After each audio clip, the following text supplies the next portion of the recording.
Grandma, help me. I was stunned by the sight of my 7-year-old granddaughter seeking help while visiting my son's house. She was chained up inside the room. My grandchild's body, which I hugged in a hurry, was skinny. "Where are your parents?" They locked me up and went on a trip. Not only that, but she hadn't eaten or drunk anything for 3 days. I gave her tea from my bag and put caramel in her mouth, then called an ambulance in a hurry. My granddaughter closed her eyes in relief in my arms. I can't forgive them for doing such a horrible thing.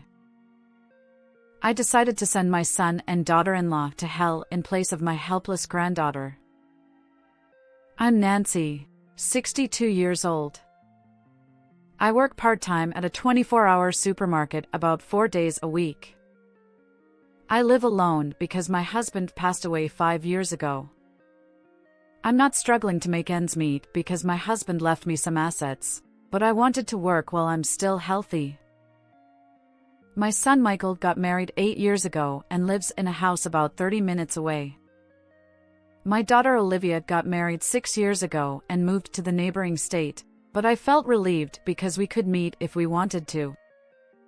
Some people say that living alone is lonely, but it's free and easy. However, there was one thing that worried me. It was about my son's family. My son's wife, Sophia, is 10 years younger than my son. I was worried because she was only 18 when they got married.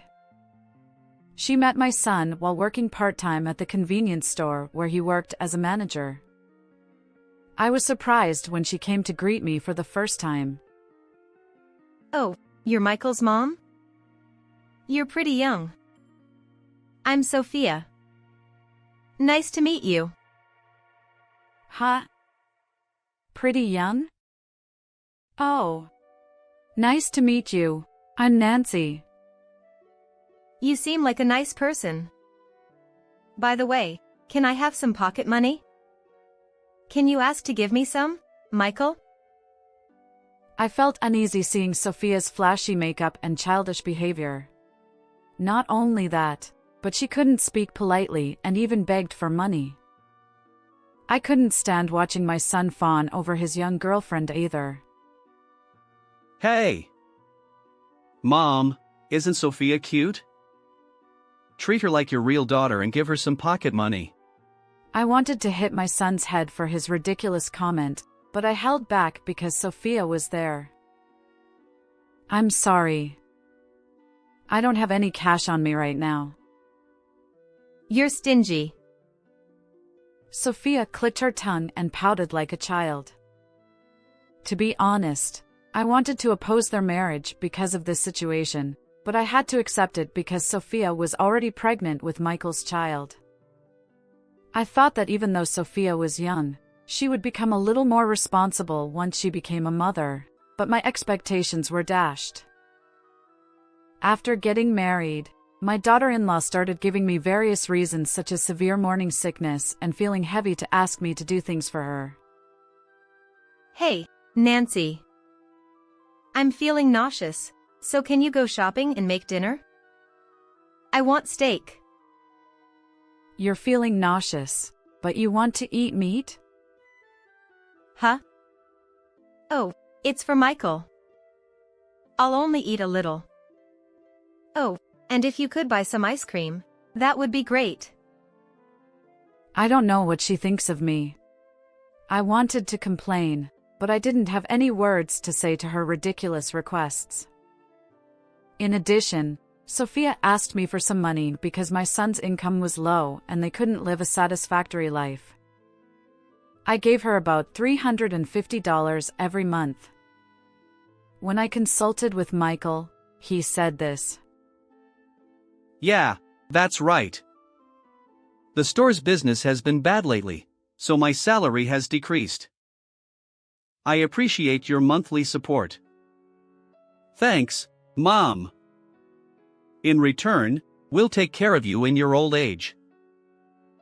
I didn't care about the old age talk, But it was true that my son and daughter-in-law were struggling financially, just as Sophia had said. It must be difficult for Sophia to work with her pregnant body. Although the $350 was my part-time job salary, I had no choice.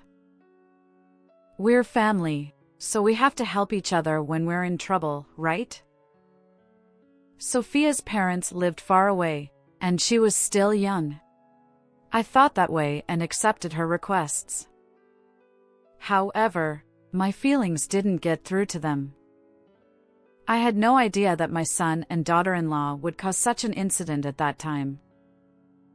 After my exchange with my selfish daughter-in-law, I became more and more frustrated. However, Sophia's pregnancy went smoothly, and she gave birth to a cute baby girl. Her name was Mia. "Sophia, you did a great job. She's such a cute little girl," I said to Sophia, who had just given birth. But I was surprised by her unexpected response. Huh? She's not cute at all. She doesn't look like me. Her eyes are small, she's ugly, and she looks just like you, Nancy. I couldn't believe my ears. How could she say such a thing about her own child? Her face is a little swollen right now because she was just born, but the swelling will go down soon. She has beautiful features and looks like you, Sophia. Hey. Old lady. Are you saying that this ugly baby looks like me? I was shocked when my daughter-in-law suddenly got angry.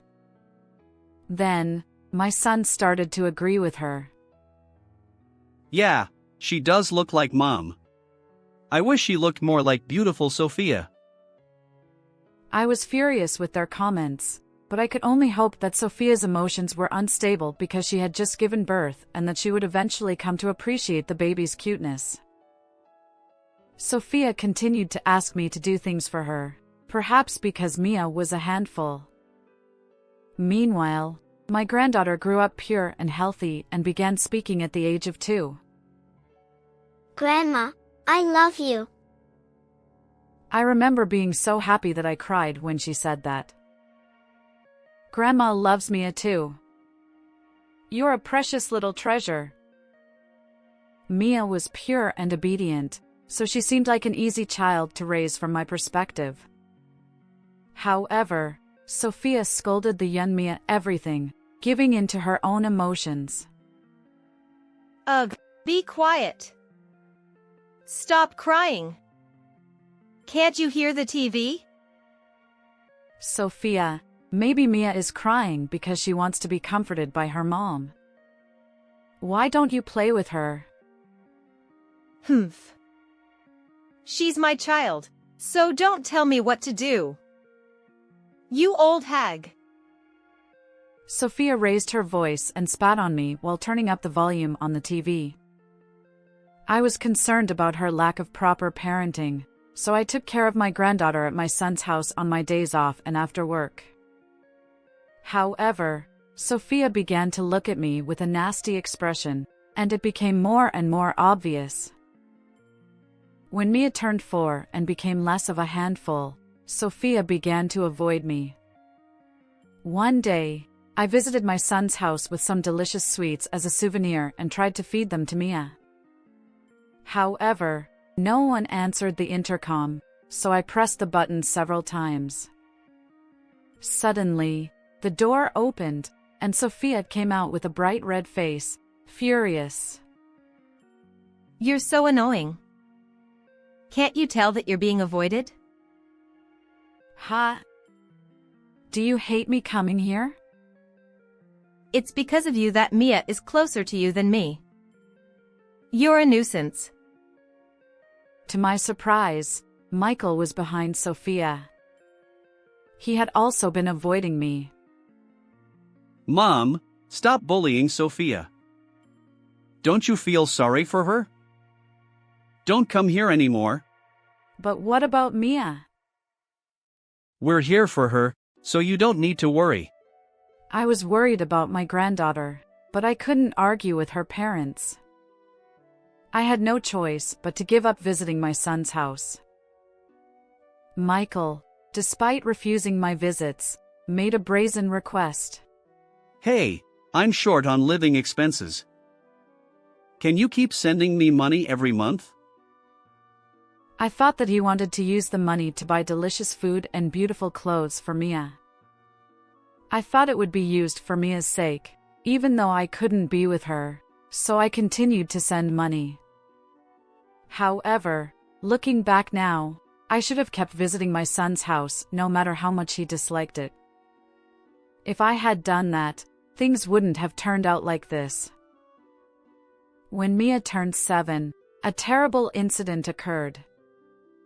I sometimes had to go to work before 5 a.m., and when I passed by my son's house, the lights were on for 3 consecutive days, even though it was usually an unoccupied time. I became suspicious and visited my son's house the next day. When I opened the front door, an abnormal scene unfolded before me. Grandma, help me. Mia cried in tears. She was chained to a pillar in the living room. There was no heating in the room, and she was shivering from the cold. When I hugged her in a hurry, my granddaughter's body was skinny. She had lost a lot of weight since I last saw her. Her face was pale, and she had no color in her cheeks. "Where are your parents?" They locked me up and went on a trip. My granddaughter replied. Not only that, but she hadn't eaten or drunk anything for 3 days. I searched my bag in a hurry and gave her a bottle of tea to drink and put caramel in her mouth. Then I called an ambulance in a hurry. Mia closed her eyes in relief in my arms. I can't forgive them for doing such a horrible thing. I accompanied her to the hospital, but I couldn't get in touch with my son and daughter-in-law on my phone. My granddaughter's life was saved, but her nutritional status was quite poor, so she had to be hospitalized. I was worried, and then an even more terrible situation arose. After the hospital reported the incident to the police, I was questioned by a detective who accused me in a strong tone. Did you cause your granddaughter to suffer like this? I explained desperately. No, I lived separately and happened to find her. I was finally released 2 hours later. After that, I contacted my daughter Olivia, and she and her husband rushed over from the neighboring state by car. I entrusted my granddaughter, whose condition had stabilized, to my daughter and son-in-law and returned to my son's house by taxi. When I investigated, I found a travel schedule on my son's desk, and I learned that he would return home the next night. When I asked the neighbors around my son's house, I discovered some surprising facts. I went back to the hospital again, discussed with my daughter and her husband about future measures, and made a bold decision. The next evening, when my son and daughter-in-law returned home, I left the hospital where my granddaughter was being treated and visited my son's house. When my daughter-in-law opened the door, she frowned and crossed her arms. What are you doing here? I'm busy, so go home. She said rudely. Although I was almost broken by her impolite words, I couldn't back down now. I came to see Mia. Please let me see her. Sophia clicked her tongue. Ugh. She lied that Mia was with a friend. That's strange. Mia was supposed to be chained up here. You didn't even look for her when she disappeared? I showed them a photo of Mia when I found her. My son and daughter-in-law looked at each other with a darn it expression. Why did you treat your lovely daughter like this? Are you still parents? Mia was shivering from the cold and hadn't eaten anything. However, my son and daughter-in-law raised their voices and became defiant. It's Mia's fault. We're raising her with love, but she's rebellious. If we don't chain her up, she'll destroy everything in the house. We have no choice. Sophia lied to make Mia the bad guy. They showed no signs of remorse. You two went out and played together until late at night and left Mia alone. How can you say that? Sometimes I have to work late. Don't say weird things. I know everything. You two are becoming famous in the neighborhood. Huh? I went around asking the neighbors to find out about my son and daughter-in-law's situation. Since I visited frequently when Mia was young, I knew many people in the neighborhood. Everyone was worried about my granddaughter and told me what they knew. Mia was once alone in a nearby park until late at night, and it seems that the house was locked. In the middle of a freezing winter, a neighbor who couldn't bear to see her in tattered clothes let her into their house and took care of her. Every night, my son and daughter-in-law returned home late, and they were seen playing at casinos and bars. Everyone in the neighborhood is saying that we have to do something about Mia's situation. But if we give her the key, she'll destroy everything in the house. That's not true, is it? You locked her up because you didn't want her to eat anything when she was hungry, right? Poor Mia's body is so skinny because she's not getting enough nutrition. I actually heard from Mia herself at the hospital. One day, she was waiting for her parents to come home late and became so hungry that she couldn't stand it, so she ate a cake from the refrigerator. However, it turned out to be Sophia's, and my daughter-in-law was furious. After that, they didn't give Mia the key and left her outside. When Sophia heard my story, she glared at me. I can't think of Mia as cute because she looks like an old hag like you. If Mia is so important to you, I'll give her to you. I was speechless at her ridiculous statement. Mia has been diagnosed with poor nutrition and is hospitalized. My support money wasn't for Mia, but for your own entertainment. Humph. Children's money belongs to their parents. We can use it however we want. Don't be stingy. Leaving a child unattended without raising them properly is a crime. Besides, the police have already been notified. My son and daughter-in-law's faces changed color for a moment when they heard the word police, but they immediately retorted. It's not a crime. If we say that Mia is picky, no one will know that we're not feeding her even though she's skinny. Besides, the neighbors' stories are just rumors and aren't evidence. They smirked triumphantly and said, "You don't even know that?" I recorded your statements just now. In addition, there is a person who testified more clearly than the photo of Mia chained up and the hospital diagnosis. Who? It was actually my granddaughter Mia who testified. I was almost arrested because I was suspected, but thanks to Mia, the misunderstanding was cleared up. It wasn't Grandma who caused me to suffer like this. It was Mom and Dad. It became clear that my son and daughter-in-law were at fault. My son and daughter-in-law lost their escape route and began to panic. Wait a minute. Hey, can you tell the police that it was you who chained her up? That way, we'll be saved. That's right. You're Michael's parent, aren't you? Parents are supposed to protect their children. Help us. I was disgusted by their selfishness. I don't want to hear that from you. Who treated your own child so badly? I'll stop being Michael's parent from today. What? Mom, won't you help me? Is it okay to do that and not see Mia? I won't give Mia to you. What? I told Michael that I was cutting ties with him and that he had to leave the house where he and his wife lived. Actually, the house they lived in was my family's home, and I had lent it to them under my name. I don't have any money, so I can't be kicked out. Please help me. Michael was clinging to me and begging for forgiveness, but I coldly told him, "You're apologizing to the wrong person.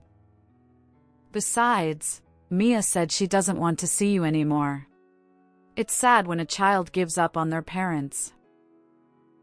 I held back my tears, thinking of my granddaughter's feelings.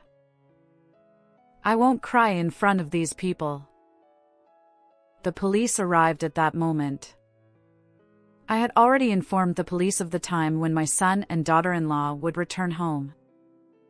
They were taken away while crying and screaming, and I watched them coldly. After the police investigation, they were found guilty of high malice. The rumors spread throughout the neighborhood and were widely reported on TV. My son's name and face were exposed to the public, and he lost his job and his life fell apart. Now he lives on the streets. Sophia disappeared, but I heard rumors that she was working for daily wages in the city at night. Mia was taken in by me, and my son and daughter-in-law were sued for $100,000 in compensation and child support for Mia. I sold the house I had lent to my son and my own house, and bought a condominium near my daughter's house and moved in with my granddaughter. My childless daughter and her husband love Mia.